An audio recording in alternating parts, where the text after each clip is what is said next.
Hi, Dyslexic Genius here. I'm back on the Cheney, and I'm going to show you how to set up this eccentric governor. And these get very tricky.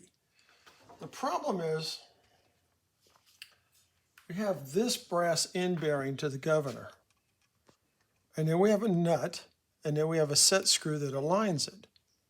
And then we have another bearing down here, and this tightens that up, and then we can go like this. So what happens is,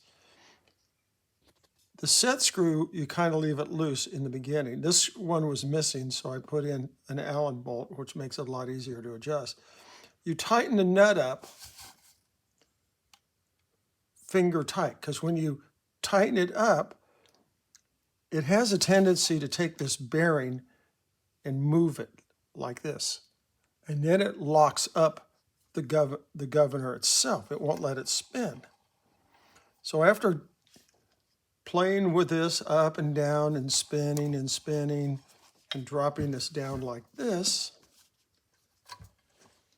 it's extremely quiet. But what I was doing was I got the spacing set up, just a little bit of play always, and I just kept tightening this up and adjusting this back and forth because this bearing has a bigger hole. So the bearing's sitting in here and it's loose. So you can move it around like this to adjust the eccentric inside the hole, and then you tighten that nut up. When you tighten that nut up, everything moves. So you play with the nut, and you spin, and you play with the set screw here, which was missing. And once you get it to go perfectly, you've got it finger tight, because if you use a wrench on this and go a little bit more, it'll tweak, it'll twist in there, and you won't be able to run. Then what I do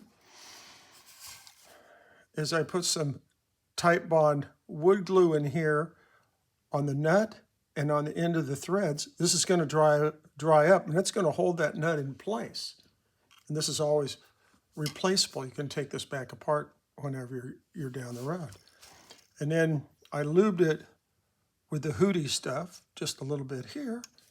And then we've oiled and put in, you have to put in the end bearing, this end piece too, when you start to do this adjustment. Now, we have the spindle shaft in and the governor.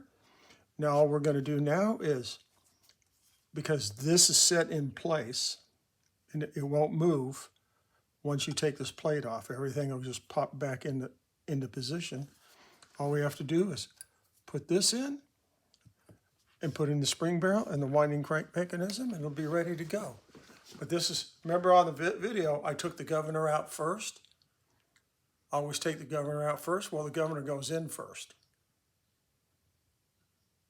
And that's how it works, and I hope you understood. But once you get it, motor boards here, you just run it like a top, like it should be. That's the hard drive of your phonograph, and you got to make sure those always are running smoothly for excellent performance. And that's my tip for the day.